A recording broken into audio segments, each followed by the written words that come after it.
Let's go to Kidzuna for today's video. So, isang oras nga, 250 pesos. Si Bagets na yon saka isang guardian. Then, additional 150 pesos per additional guardian. 30 pesos naman ang pair of socks kung wala kang dala. So, sa entrance pa nga lang, mag-fill out na kayo ng form and magbabayad. Then, ibibigay din nila yung number for your footwear's locker.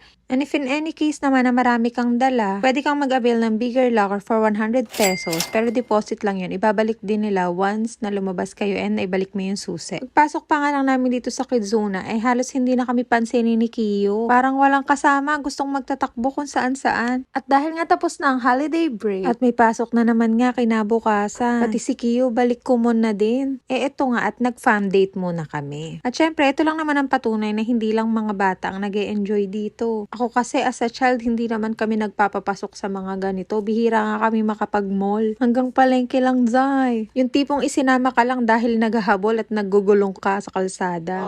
At ang kagandahan nga dito, pwede kang mag-pretend play. Ayan o, ang daming shops. Halos hindi nga magkandamayaw si Kiyo kung saan niya gustong pumunta. Masaya nga dito kasi malayang-malaya siyang magkalat. Hindi ko talaga siya sisitahin. At nakita niya na nga tong dollhouse. Ang cute ng mga manika, oh. At eto na, nakita niya na yung police station. Alam niyo bang gusto maging pulis ni Kiyo paglaki? Yung ngayon na, kaya nahihilig siya sa guns. Yung ikinapagod ko talaga dito ay yung pagbuntot-buntot ko kay Kiyo. Nagpunta nga pala kami ng maaga as in yung parang kakabukas lang nila. Kaya konti pa yung mga tao. And sobrang okay naman kasi natatry ni Kiyo lahat. Ayan nga at nakakita pa ng bike. Naalala niya nga nang umuwi kami ng Batangas, hindi raw kami nag-low-meet saka hindi raw siya nakapag-bike. At kung sakaling maging pulis nga daw siya, walang nanay-nanay. Pag may kasalanan, kulong. O, bisitahin naman natin si Kiyo na tindero ngayon ng sushi. Napa-order nga ako ng maraming sushi. Paano ba naman? Napaka-pogi naman itong tendero. At ang nakakatuwa pa, mabilis kumilos. Aba, ayaw na naghihintay ang customer. At dahil dyan, hindi ko pa nga natitikman yung sushi mo, meron ka ng 5-star rating sa akin. Thank you! Sunod naman yung tinry ay ito. So, Kiyo the Firefighter.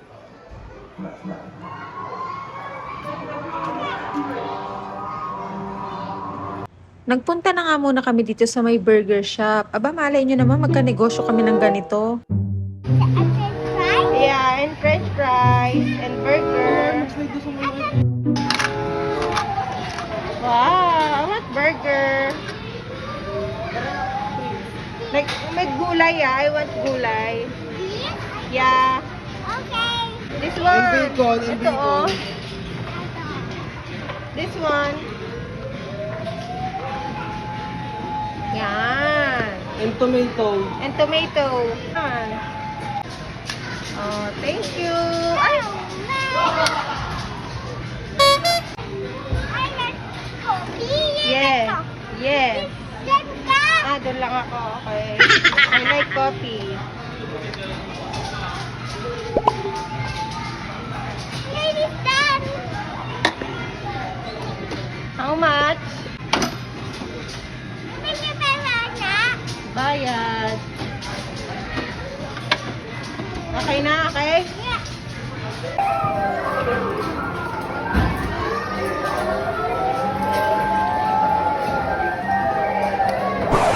Medyo messy nga itong ating pizza chef o ang kalat-kalat. Nagmamadali siya, marami atang customer. Every time nga na nakakakita si Kiyo ng bulaklak, binibigay niya kagad sa akin. Dito naman sa hospital, ito ang ganap. Pilit nga niyang pinagkakasya yung sarili niya dyan sa kamang yan. Asa kaya si Kiyo?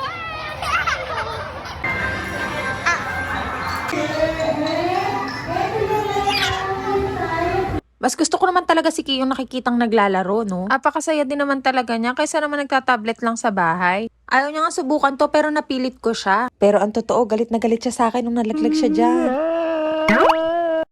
Iniisip ko pa nga lang na may mga laruang ganito si Kiyo, mababaliw na ako. Tuwang-tuwa nga siya dito at ilang beses niyang binalikan yan. At eto na nga. Kiyo. Kiyo. Hindi ko masyado napicturean si Kiyo kasi ang hirap nga niyang palingunin. Nakita niya nga din itong supermarket at syempre gagawin niya ang gusto niyang gawin, ang mag-grocery.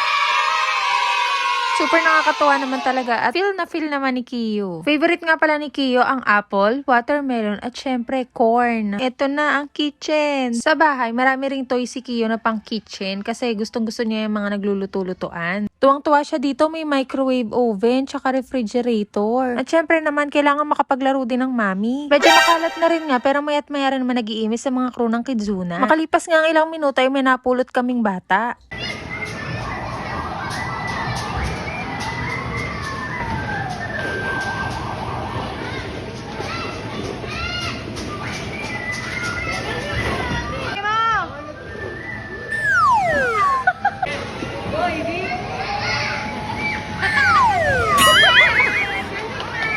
Nag-enjoy nga si Kiyo dito at ilang ulit siyang nag-slide dyan.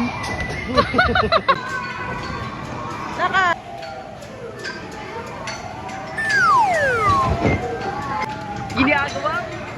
Hindi yung balance eh, oh. Opo. Yay! Say hello to Clyde. Kinausap ko na nga si Kiyo kasi in 5 minutes lalabas na kami. Syempre para hindi naman siya mabigla. So pinapaulit-ulit ko sa kanya na need na naming lumabas. Ipinark niya nga lang yung bike and Bye-bye, Kidzuna. Next time ulit.